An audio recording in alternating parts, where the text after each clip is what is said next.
Hi guys, and welcome to DIY Ideas, and welcome to a new pattern tutorial. We have this really cute loopy wool here. It's the Puffy wool, where these little loops you kind of just have to pull through each other. And you can make, really cute patterns with them. And just super cozy scarves. I have a double pattern here kind of, so you always see like two of these columns basically, and then on the back side it's fully mirrored. It doesn't like roll up on the sides because of this pattern, and how exactly I did this I'm going to show you now. Have fun! Alright guys, so this is the Alice Puffy wool again. It's super cool. It has these funny loops and you don't need a crocheting hook or knitting needle at all. You just need your fingers, and it's actually 100% polyester. And I have this nice like mustard yellow. It's color number 2. It's 100 grams and 9 meters long. I'm gonna look and try to get the beginning from the inside, and then I'm gonna show you how exactly you can use this wool. Alright, so you just take the beginning thread here, and the first part here usually doesn't have any loops. You can just leave that out, and then you can just count your loops. I want an even number of loops for my scarf here, and so I'm going to count them out. 6, 8, and I think that's enough here for me today. And this is going to be the width of my scarf. And then we have this here laying down from left to right. And then here from the right side, we will just put the next part of the thread kind of to like the back. And here the front part, this is what we're going to work on. And then for the first piece here, we will take the next loop and we will just pull the next 2 loops from the back through the front, like loop by loop. So I just did that for the first 2. Then I'm going to put it over and the thread to the front. And then for these next 2, these 2, I'm gonna put the loops from the new thread from the front through the back. And this is the second one. And this is how we're creating this like alternating pattern. We're gonna now again switch the direction. So I'm gonna put the working thread behind. And we have these next 2 loops here. And I will pull them again from the back through to the front. Once. And second. All right. And then again, because we've been doing, we're switching off, we will put the thread to the front again and then do this again from the front. 2 loops. This is the last one. And we will do this one from the front as well. All right, so this is what it looks like now. It's a little chaotic still, but very soon you will see that it's gonna get a little easier, and then very soon, you can just see it much better just because we have more of the actual stuff already done. On the next row, we're gonna work from left to right, so we don't have to turn around anything. And so we're gonna start here now, again, with this row in the same direction that we just used. So the first 2 we will pull through from the front to the back. This one too. Okay, that's done. And then we will put the thread to the back, and then these next 2 we will do from the back. And this one as well.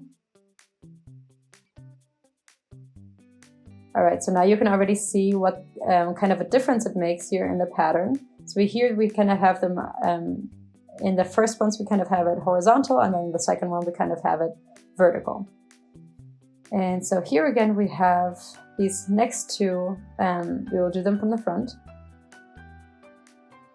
And pull the loops from the front through to the back.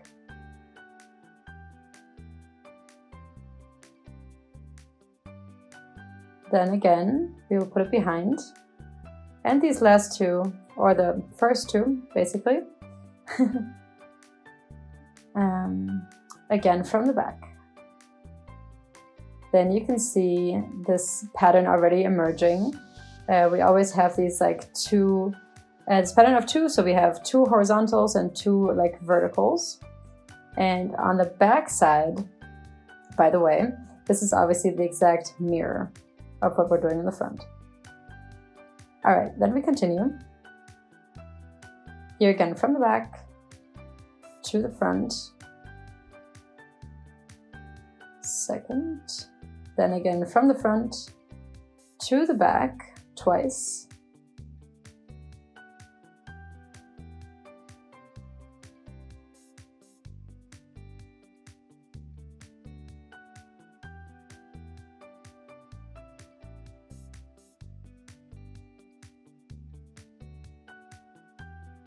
Then again from behind.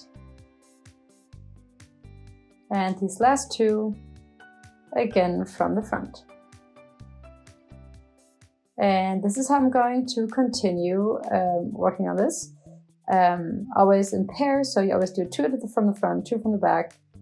And so it's a nice and simple pattern. You don't have to think too much about what you're doing. But I will give you an update when I'm a little further. Alright, so here's my update for you guys. So this is the beginning, and then how nicely this progresses here all the way up. So we have this double structure always, this double pattern. In the middle you can see it's kind of like pulling together a little bit where, you know, they're kind of meeting. Let me turn it around here so you can see it from the back. And then here kind of just seems a little tighter than the other 2 on the outside, but they're actually the same. But yeah, you could also easily do this with a structure of 5. So let's say, yeah, you can make the same row on the left also on the very right. But obviously I'm going to continue doing this. Yeah, and here's my update for you. So I'm actually now at the end of the ball of yarn, and you can actually see here the whole scarf and what it looks like now. And you can see here that it actually has a quite nice, a length that's really quite nice.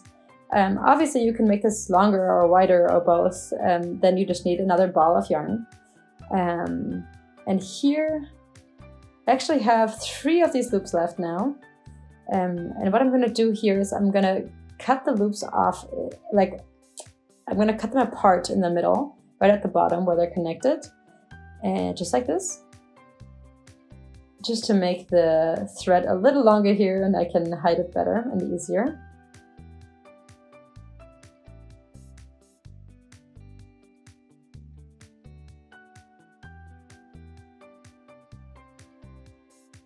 All right, so this is honestly pretty long, I'm surprised, but you can see, yeah, how much material is actually used per loop. I'm going to go back here to the other end, where we kind of came from before, and from that side we're going to go ahead and close this row. So we will take the last loop we have on the very right, and then we pull the one on the left through that one on the right. And then that one's secured, and we will continue doing this for this whole top row. And with that we can secure every single loop on the very top, and this is kind of the ridge that we're creating on the top. Just a nice corner here.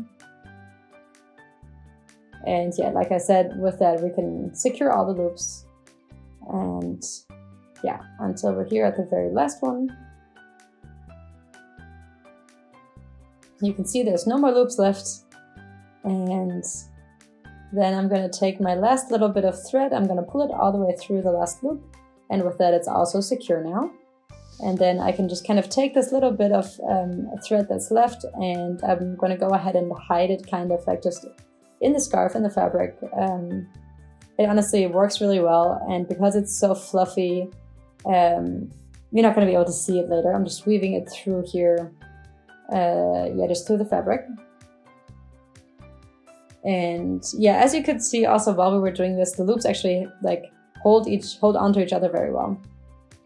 And now obviously I'm going to have to hide the thread also on the other side, on the beginning side, but then the scarf is already done. So I really hope that you guys liked watching this video. If you did, then please go ahead and subscribe to my channel, and then hopefully I will see you next time here at DIY Ideas. Bye!